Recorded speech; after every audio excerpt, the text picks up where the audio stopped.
Hey guys, Brickmeister. Today we're going to be taking a look at two custom Steves from Minifigs.me. Season 2 Steve retails for $17, whereas Season 3 Steve retails for $18. Let's start with Season 2 Steve. This minifigure definitely captures the look of Season 2 Steve very well, sunglasses and all. The printing on this figure is very textured, which doesn't appear well on camera, but when you feel the printing, it definitely is very textured and kind of sandpapery, but softer, which I really like. The bat is the standard Lego bat that he comes with, so let's get that out of the way. This figure is not 360-degree printed, which is not a big deal to me. However, it does get in the way of the shoe print, which kind of makes the shoes look unfinished. The front torso printing is really good. I really like the detail of all the belt and the little pocket, and then just more detail on the jeans. Turning this figure around, the back is pretty plain, but the shoe printing does go inside of the legs, which I've never seen before, and I find that quite interesting. And then the belt print just continues around the back.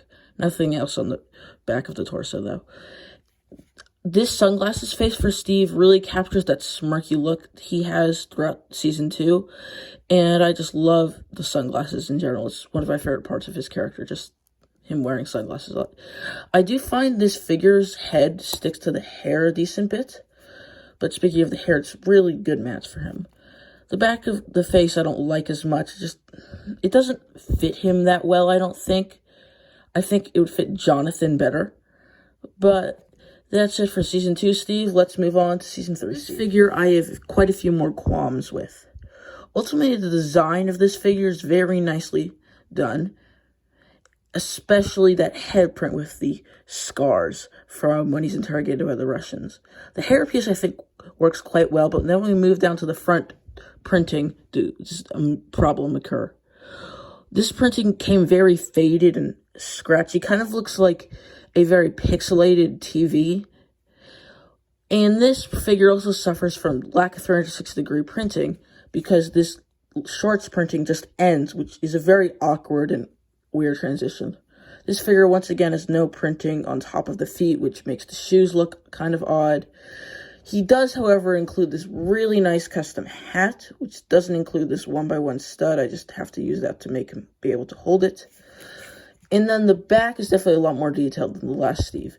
You could definitely see the clear difference between printing quality on the back versus the front. It's just so much less faded. But the shoe printing, once again, goes inside of the legs, and just all around it looks a lot nicer than the front. This face print, like I said before, really fits him well, and so does the head. This hairpiece doesn't stick to the head much, but moving around, it's the same head, actually, as this one, except without the scars, which I find very interesting, but don't have a problem with. But this is also the same head we saw on the back of the last Steve. And like I said, this head fits Jonathan better, but when you add the scars, it definitely looks more like Steve. Like I said before, Steve is my favorite character from Stranger Things, so I think the design of both of these figures do him justice. Ultimately, the head prints are probably my favorite part of these two figures, as they are really accurate and detailed. However, I really can't stand the faded printing on the front of the torso, but I do like the accessories and the price. For only $17 and $18, I don't think you can go wrong with these figures. The only thing you have to be careful about is these come from Europe, so the shipping could take a little while. I can't really recommend this figure because of the bad printing quality and the weird lack of 360 printing, which cuts off the shorts. However, I do really think this figure will go nicely if you have the upside down set, and that's part of the reason I got this figure. I have trouble still recommending these figures because Minifigs.me is known for their poor quality control, which is reflected in this figure.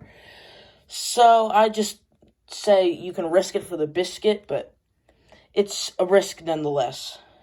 Anyways, thanks for watching. Please like and subscribe, and don't forget to hit that bell so you never miss another video, and comment down below what your favorite character from Stranger Things is.